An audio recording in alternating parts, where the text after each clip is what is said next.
और अब खबरें विस्तार से। मुख्यमंत्री सुखविंदर सिंह सुक्खू आज मशोबरा में आयोजित 2 दिवसीय सिपुर मेले में समापन समारोह में शामिल हुए। उनकी अध्यक्षता भी की। इस मौके पर सीएम ने ग्रामीण अर्थव्यवस्था को मजबूत करने के लिए जल्द ही एक नई योजना शुरू करने का ऐलान भी किया।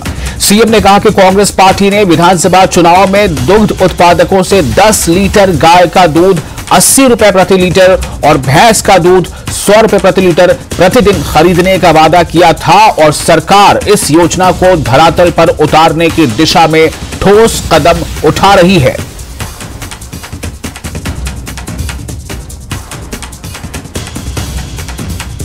आने वाले समय में आप वो देखेंगे कि हम आपके लिए एक ऐसी योजना लेकर आ रहे हैं जो आपके घर की आर्थिक स्थिति को मजबूत करेगी।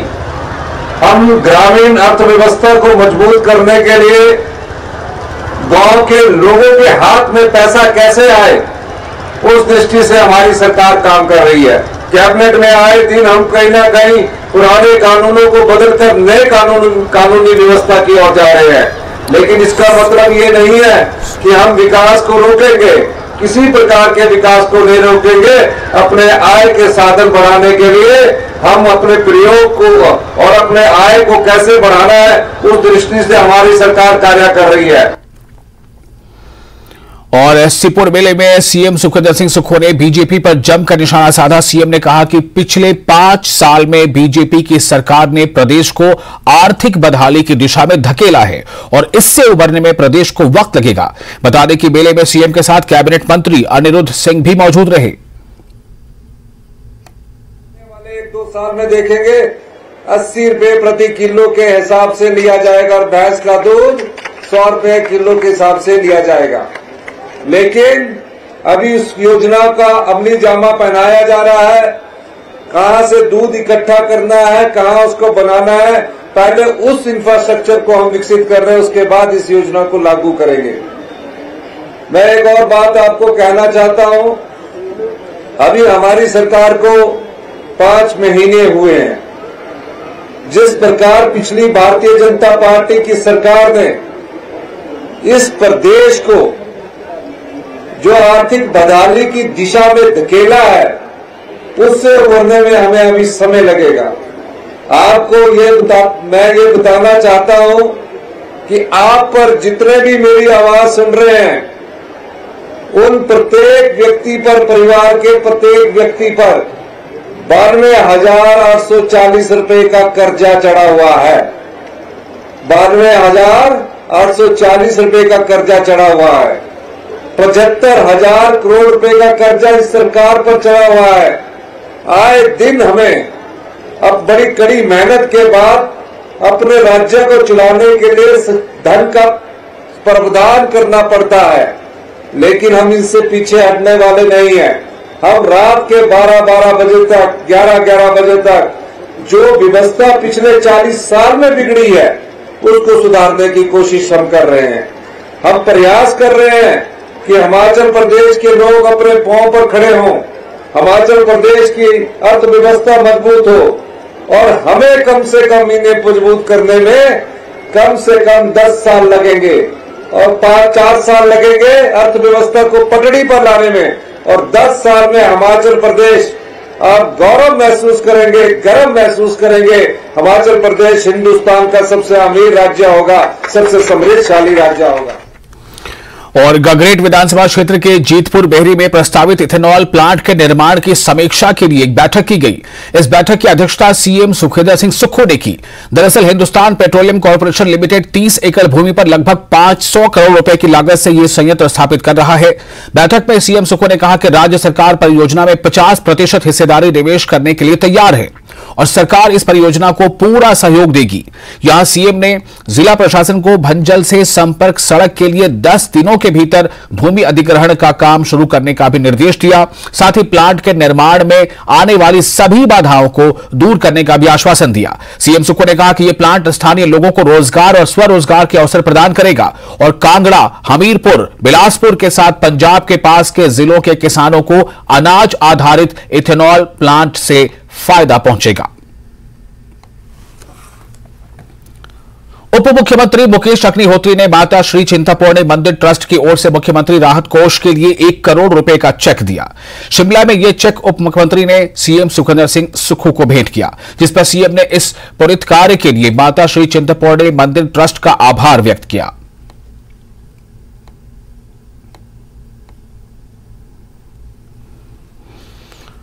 और शिमला में खेल मंत्री विक्रमादित्य सिंह ने प्रेस कॉन्फ्रेंस की। इस दौरान उन्होंने कहा कि आज प्रदेश के सभी खेल संघों के साथ बैठक की गई, जिसमें खेलों को बढ़ावा देने, खिलाड़ियों को सुविधा देने पर, आधारभूत ढांचे को मजबूत करने पर चर्चा हुई। इसके अलावा कैबिनेट मंत्री ने कहा कि सितंबर या अक्टूबर में ग्रामीण ओलंपियाड का आयोजन किया जाएगा, जिसमें करीब 40,000 खिलाड़ी हिस्सा लेंगे। साथ ही बैठक में ग्रामीण ओलंपियाड के आयोजन को लेकर भी विस्तृत चर्चा की गई। आप देख रहे हैं, हमने मीडिया में कहा है कि हम एक ग्रामीण ओलंपियाड हिमाचल प्रदेश के अंदर ऑर्गेनाइज करवाना चाहते हैं। रूरल गेम्स को प्रदेश के अंदर बढ़ावा देना चाहते हैं। तो हम तो जहां तक जब हम बात कर रहा हूं तो हमारा जो डिपार्टमेंट है वो केवल फैसिलिटेटर्स है, जो पीछे से समर्थन सरकार दे सकती है, मगर जो जमीन स्तर पे कार्य करना है वो हमारे सभी ऑर्गेनाइजेशंस ने और हमारे जितने इसके वेरियस एसोसिएशंस है, जो स्टेक होल्डर्स है, उनका इसमें एक्टिव पार्टिसिपेशन चाहिए। तो आज हमने उसके ऊपर सकारात्मक चर्चा, सबसे पहले जो नंबर 1 एजेंडा था कि हमने रूरल ओलंपियाड हिमाचल प्रदेश के अंदर ऑर्गेनाइज करवाना है।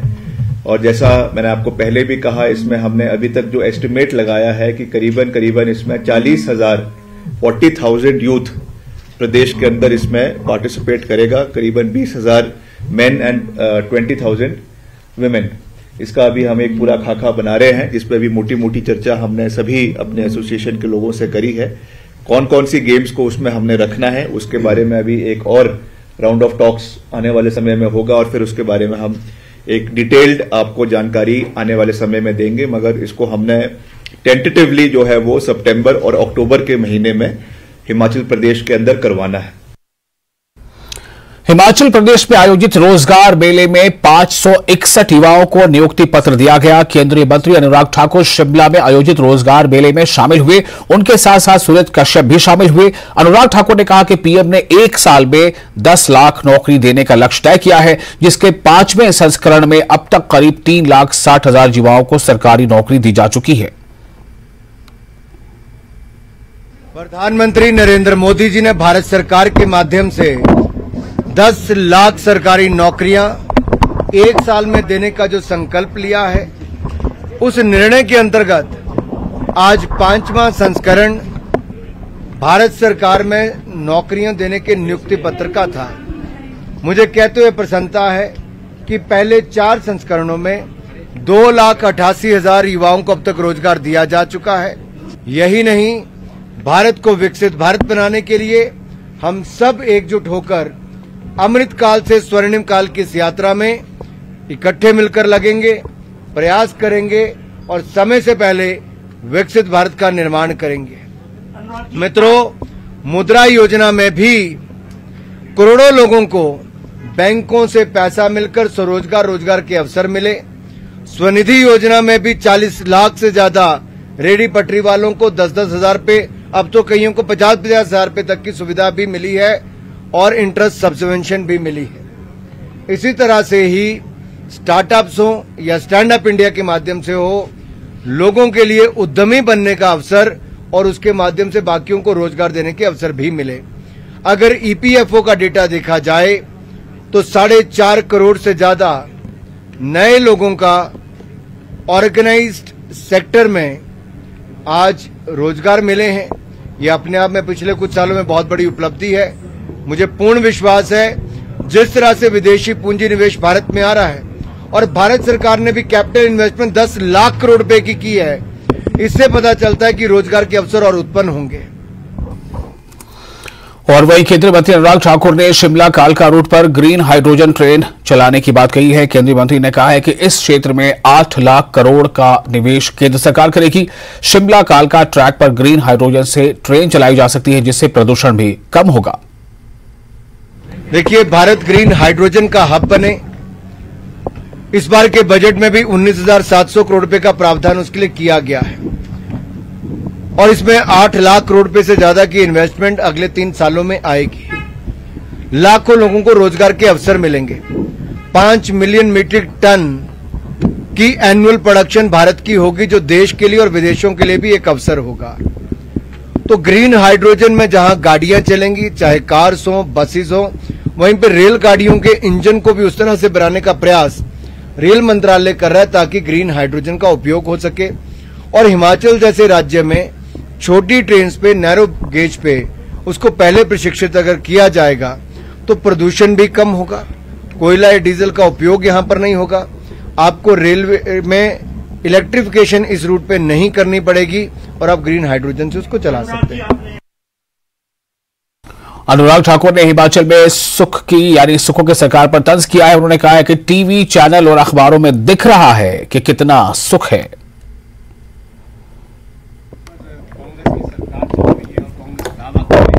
सुख की सरकार है और अभी जो चुनाव हुए हैं कर्नाटक में नगर निगम शिमला के, वो कह रहे हैं कि कांग्रेस पर जो है भरोसा जनता से जो है जता रही है। आपके चैनल और अखबारों में दिख ही रहा है कितना कर सुख है। सिक्किम राज्य के स्थापना दिवस पर राजभवन में सम्मान समारोह का आयोजन किया गया। इस अवसर पर सिक्किम से संबंधित हिमाचल में रह रहे प्रबुद्ध नागरिकों ने राज्यपाल के साथ सांस्कृतिक विरासत और उच्च परंपराओं पर चर्चा की। इस दौरान राज्यपाल ने मेहमानों को हिमाचली टोपी, शॉल और पौधा भेंट कर सम्मानित किया।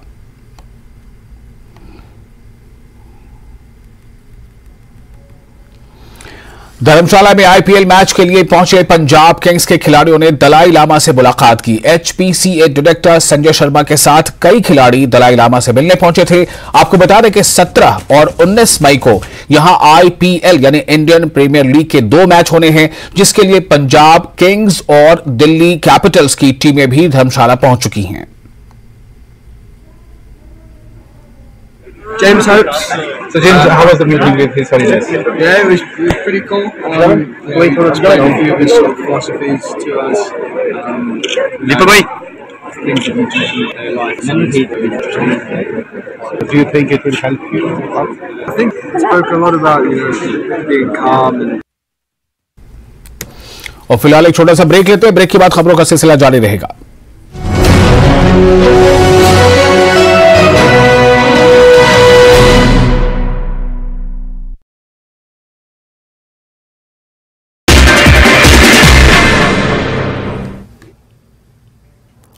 नमस्कार, धारवी रफ्तार भी में आपका बहुत स्वागत करते हैं। मैं हूं आपके साथ हिना जुबैर। शुरुआत करेंगे अहम खबरों से। उपराज्यपाल जम्मू कश्मीर मनोज सिन्हा ने अनंतनाग का दौरा किया। मनोज सिन्हा ने किसान संपर्क अभियान में किसानों और पीआरआईज को संबोधित किया। उपराज्यपाल ने किसानों की जागरूकता के लिए लगाए गए विभिन्न स्टॉल्स का भी निरीक्षण किया। हज यात्रा से पहले हवाई किराए में बढ़ोतरी, जम्मू कश्मीर के हज यात्रियों में निराशा। हज कमेटी की चेयरपर्सन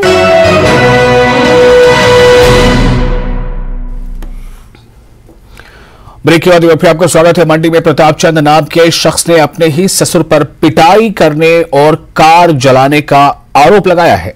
प्रताप चंद ने कहा कि उसके ससुर ने नशे में इस घटना को अंजाम दिया। प्रताप ने इस मामले की शिकायत पुलिस से की है और ससुर पर कड़ी कार्रवाई करने की मांग की है।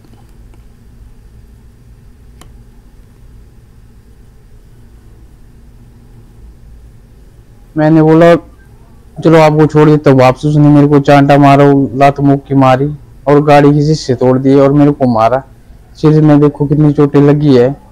हाँ जी, वो 2 बंदे थे, उन्होंने फिर आग गाड़ी की शीशे तोड़ दी, फिर आग लगा दी गाड़ी में, फिर मैं भाग गया उधर से। आज लगभग सुबह 5:30 बजे के करीब एक प्रताप चंद नाम का आदमी जो गांव त्रिंड डागर गंगोटी सिलाट बोल का रहने वाला है और उसके पास अपनी HP 01M 1228 टैक्सी गाड़ी है। तो जो प्रताप चंद जो अपनी टैक्सी लेकर अपने ससुर को लेकर उसके घर गए, उसके साथ एक नीतू राम नाम का आदमी था जो उसके ससुराल चले गए और ससुराल में बैठ गए और इन्होंने कुछ ससुर ने मतलब उसको कंपेल किया होगा शराब शुरू के लिए। उसका थोड़ी देर बाद इसके ससुर ने अपने हाथ में कोई लेटर लिया था, जिसने बताया कि लेटर था उसके हाथ में, और इसके ससुर ने उसकी गाड़ी को आग लगा दी, जिसके इसकी गाड़ी जल गई है। फतेहपुर के तहत पड़ते मुख्य मार्ग जसूर तलवाड़ा में हुए एक सड़क हादसे में एक महिला की मौत हो गई, जबकि गाड़ी में सवार 2 लोग गंभीर रूप से घायल हो गए हैं। यहां एक निजी गाड़ी करीब 20 फीट नीचे सीमेंटेड डंके से टकराती हुई खेतों में पलट गई थी।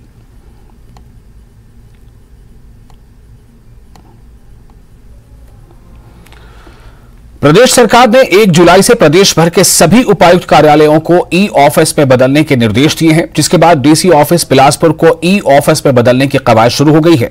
उपायुक्त बिलासपुर आबिद हुसैन सादिक ने कहा है कि ई ऑफिस सरकारी दफ्तरों में जवाबदेह और पारदर्शी कार्यप्रणाली का अच्छा माध्यम है।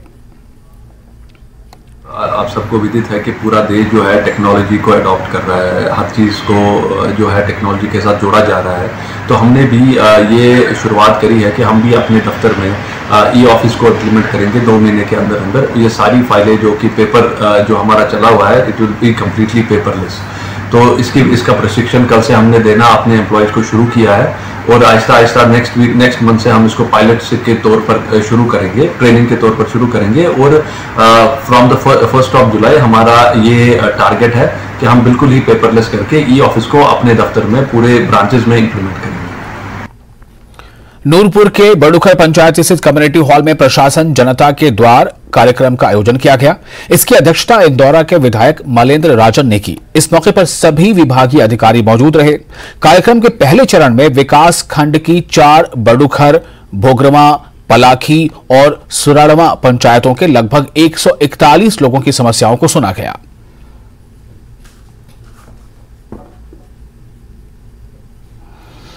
नगर निगम सोलन ने अपना दूसरा बजट पेश किया। मेयर पूनम ग्रोवर ने करीब 193 करोड़ रुपए का बजट पेश किया। उन्होंने कहा कि निगम की वित्तीय स्थिति संतोषजनक नहीं है और इस बारे में मुख्यमंत्री सुखविंदर सिंह सुक्खू और स्वास्थ्य मंत्री धनीराम शांडिल के साथ निगम के सभी पार्षदों को भी अवगत करवा दिया गया है।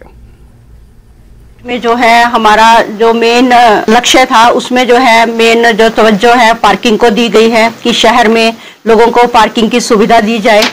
दूसरा, सोलन शहर को सोलर शहर बनाया जाए, इसमें सोलर लाइट का भी जो है प्रावधान किया गया है। तीसरा, इसमें पैदल चलने के लिए ओल्ड बस स्टैंड से लेके चंबा घाट तक पैदल मार्ग बनाया जाएगा। ओल्ड डीसी ऑफिस से सीएम रेजिडेंस तक और ओल्ड डीसी ऑफिस से डिग्री कॉलेज तक जो है पैदल चलने की लोगों को सुविधा दी जाएगी, क्योंकि ट्रैफिक बहुत ज़्यादा हो गई है तो लोगों को पैदल चलने में काफ़ी असुविधा रहती है। तो इसको देखते हुए जो है हमने इसमें बजट में प्रावधान रखा गया है।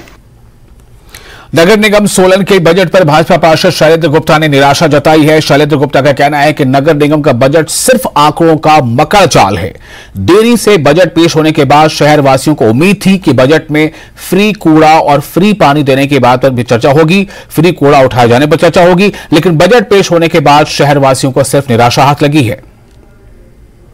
लगभग 1 तिमाही के बाद ये बजट आज पेश किया गया और ये बजट बहुत निराशाजनक था, क्योंकि व्यक्तिगत रूप से मैं ये मान रहा था कि जब ये बजट लेट पेश किया जा रहा है तो इसमें लोगों को राहत दी जाएगी।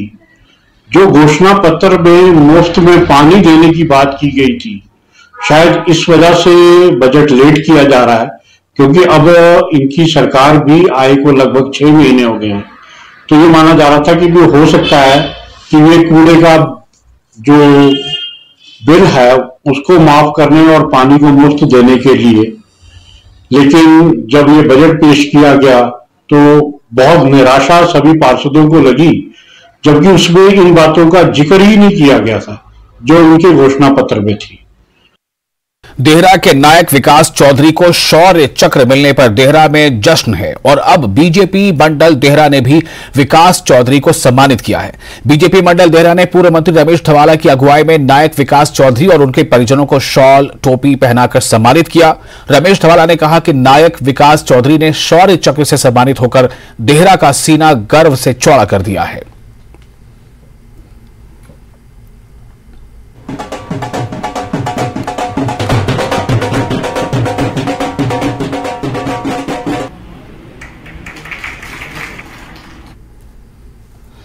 और मीरवाइज फारूक हत्या मामले में श्रीनगर में स्पेशल डीजी सीआईडी ने एक प्रेस कॉन्फ्रेंस की। इस प्रेस कॉन्फ्रेंस में उन्होंने बताया कि इस मामले में भगोड़े जावेद भट्ट और अयूब भट्ट को सीबीआई ने अपनी गिरफ्त में लिया है। इस मामले में 5 में से 2 गुनहगार एनकाउंटर में मारा जा चुका है और 1 गुनहगार जेल में उम्र कैद की सजा काट रहा है, जबकि बाकी के 2 अब इस मामले में कानूनी कार्रवाई का सामना करेंगे।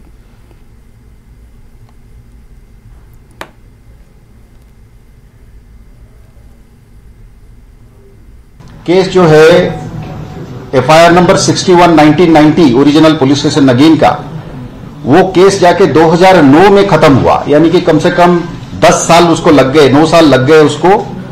टाडा कोर्ट में जब कन्विक्शन हुई, अयूब डार को लाइफ सेंटेंस हो गया और बाकी 4 जो थे वो जब ट्रायल में गए तो वो 4 लोग भगोड़े थे, दे वर ऑल अब्सकंडी।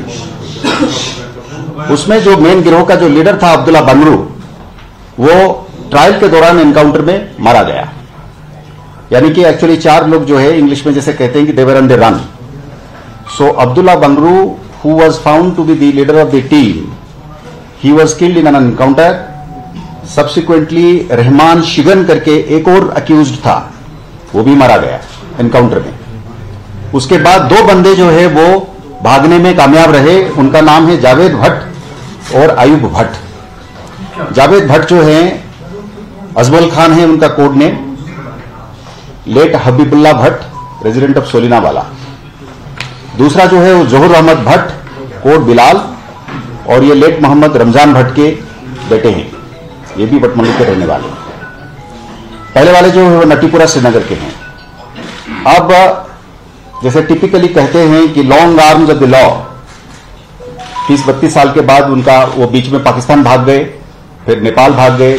नेपाल में पोखरा में काफी दिन छिपके रहे इधर उधर, तो आज उनको पकड़ा गया है और सीबीआई टीम जो है उनको प्रोक्लेम्ड ऑफेंडर्स की नोटिस लेके दिल्ली से आई है और उनको हिरासत में ले लिया है। अब वो they will face the trial. 5 में से 2 ऑलरेडी गुजर चुके हैं, 1 जेल में है, लाइफ सेंटेंस काट रहा है। जिसकी लाइफ सेंटेंस को उसने चैलेंज किया था सुप्रीम कोर्ट में, सुप्रीम कोर्ट ने भी उसको अपहोल्ड करा है। तो अयूब डार जो है वो ही will remain for his rest of his life in the jail. अभी बाकी जो ये दोनों पकड़े गए हैं, जो भगोड़े थे, जो अब्सकंडर थे, अब वो ट्रायल फेस करेंगे। इसके साथ मीरवाइज साहब की कत्ल का जो है सभी अक्यूज्ड जो है वो they will be brought to justice as they say in English.